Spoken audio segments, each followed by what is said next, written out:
여러분 안녕하십니까? 계시록 10분 강해 30번째 시간입니다.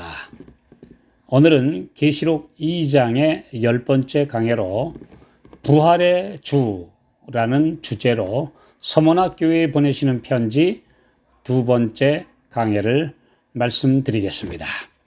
계시록 2장 8절 서문학교의 사자에게 편지하기를 처음이요 나중이요 죽었다가 살아나신 이가 가라사대. 이 두 번째 편지에서 예수님은 자신의 신원을 두 가지로 표현하시는데 첫째는 처음이며 마지막이라는 말씀입니다.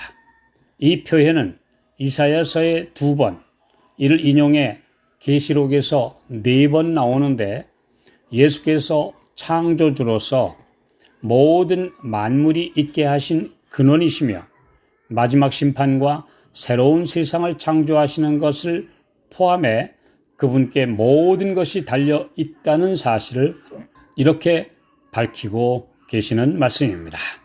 유한한 인간, 흙으로 지음을 받은 사람은 에덴의 학교에서 하늘 백성의 교육을 제대로 이수하기도 전에 사탄의 유혹에 넘어가 그 고상한 세계를 잃어버리고 말았습니다. 그래서 많은 사람들은 인류의 시작, 곧 처음에 대해서도 모르며 창조에 대해 엉뚱한 추측과 상상으로 혼돈에 빠져 있습니다. 죄와 타락으로 유한이라는 그 한정된 개념 속에 갇힌 사람은 절대 시간의 시작과 끝을 알 수 없게 되었습니다.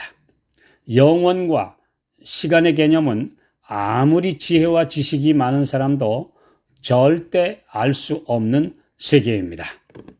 그리고 사람은 나중, 곧 우리의 현재 삶과 죽음 이후의 저편 세계에 대해서도 전혀 알 수가 없습니다. 다만 성경 속에 우리 주님이 살짝 열어 보이신 영원한 세계에 대해 희미하게 알아갈 뿐입니다. 그 마지막 세계와 시간에 대한 모든 비밀을 오직 그분만 가지고 계십니다. 예수님의 신원 두 번째로는 죽었다가 살아나신 이라고 말씀하시는데요.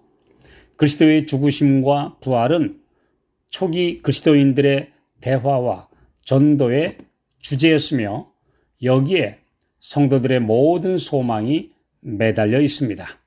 특히 믿음을 지키기 위해 언제 밀고를 받고 끌려가서 순교의 죽음을 맞을지 모르는 험악한 환경에서 이 부활의 약속은 성도들에게 절대적인 확신을 주는 예수님의 체험담이었습니다.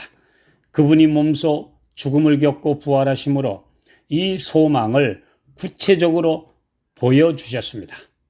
만약 주님의 부활이 없이 그분이 오로지 말씀으로만 부활이 있고 내세가 있다 이렇게 가르치셨다면 이런 초자연적인 사실과 그로 말미암는 소망의 이야기를 많은 사람들이 믿기란 쉽지 않았을 것입니다.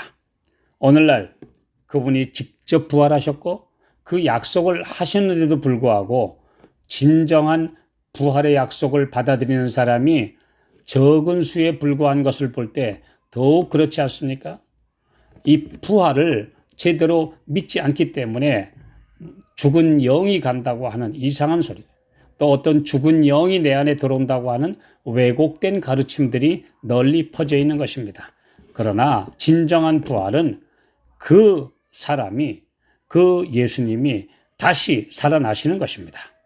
그래서 사도 바울은 고린도전서 15장 14절 15절에 그리스도께서 만일 다시 살지 못하셨으면 우리의 전파하는 것도 헛것이요 또 너희 믿음도 헛것이며 또 우리가 하나님의 거짓 증인으로 발견되리니 라고 기록하므로 우리의 모든 소망의 결정판, 완결판이 예수님의 부활에 매달려 있음을 말씀하고 있습니다.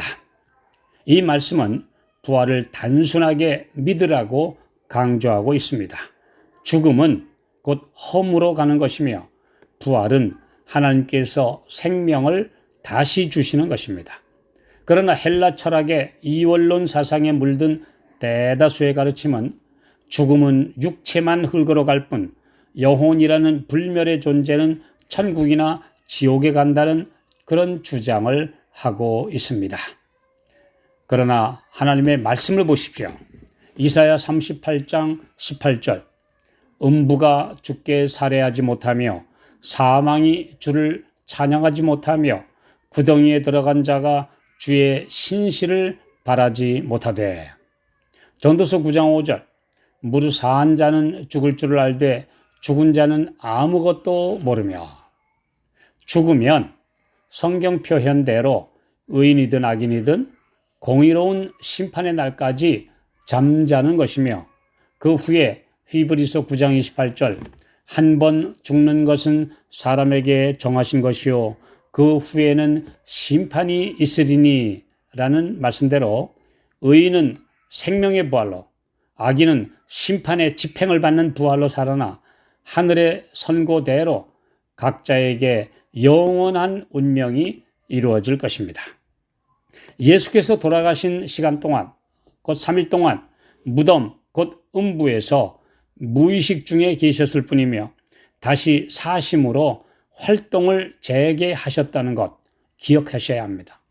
예수님이 돌아가셔서 음부에서 전도하셨다 이런 허무맹랑한 얘기는 성경의 가르침과 전혀 맞지 않습니다. 모진 핍박과 순교의 위협에 늘 직면하고 있는 서머나교회 성도들에게 주님은 다시 사는 부활의 주님으로 자신을 소개하시며 부활의 소망을 다시 확인시키셨습니다. 주님은 이 말씀에서도 성도들에게 너희들이 순교를 당해서 죽으면 너희 영혼이 바로 그 즉시 천국에 올 것이라고 결코 말씀하시지 않았습니다.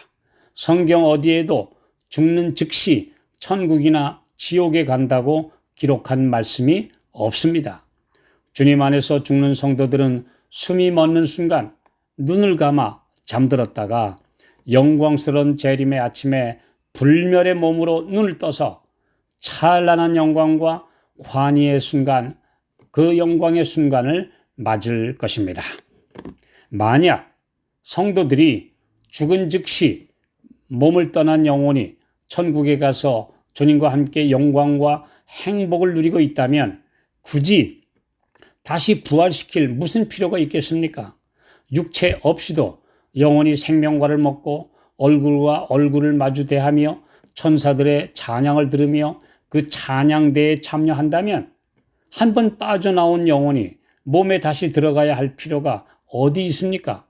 그러므로 부활과 영혼 불멸설은 함께 갈 수 없습니다. 부활이면 부활이지 영혼 불멸설은 결코 아닙니다. 육체가 없는 하늘은 더 이상 물질 세계가 아니며 주님은 이처럼 막연한 영의 세계를 우리에게 약속하신 적이 전혀 없습니다. 그리스 철학에서 사람이 죽으면 이데아라 부르는 관념의 세계에 간다라는 주장이 전 세계를 이원론 사상에 빠지게 한 것입니다. 우리 주님은 영광의 몸으로 부활하셨고 머지않아 그 인자 같은 곧 사람의 모습으로 이 땅의 성도들을 데리러 천천만만의 천사들과 함께 영광 중에 다시 오실 것입니다. 아름답고 찬란한 금도성 예루살렘에 성도들이 거할 맨션이 있으며 승리의 면류관을 쓰고 찬란한 흰옷을 입은 성도들이 살게 될 낙원입니다. 이 천국을 실체가 없는 영의 세계, 관념의 세계로 만든 거짓된 가르침에서 나오시기 바랍니다. 무한하신 하나님께서는 우리가 현재 머물고 있는 낮은 차원의 세계가 아니라 더 높은 차원의 세계, 놀라운 빛의 물질로 만드신 무한대의 세계로 우리를 초청하고 계십니다. 베드로전서 1장 8절 9절 예수를 너희가 보지 못하였으나 사랑하는도다. 이제도 보지 못하나 믿고 말할 수 없는 영광스러운 즐거움으로 기뻐하니 믿음의 결국 곧 영혼의 구원을 받음이라. 믿음으로 주님을 영접하여 그분께서 다시 이 땅에 오시는 그날 신령한 몸으로 부활하고 그런 재창조의 그날을 사모하고 기다리는 것이 모든 그리스도인의 소망의 실체입니다. 부활과 천국과 영생은 다 하나로 이루어진 성도의 상급입니다.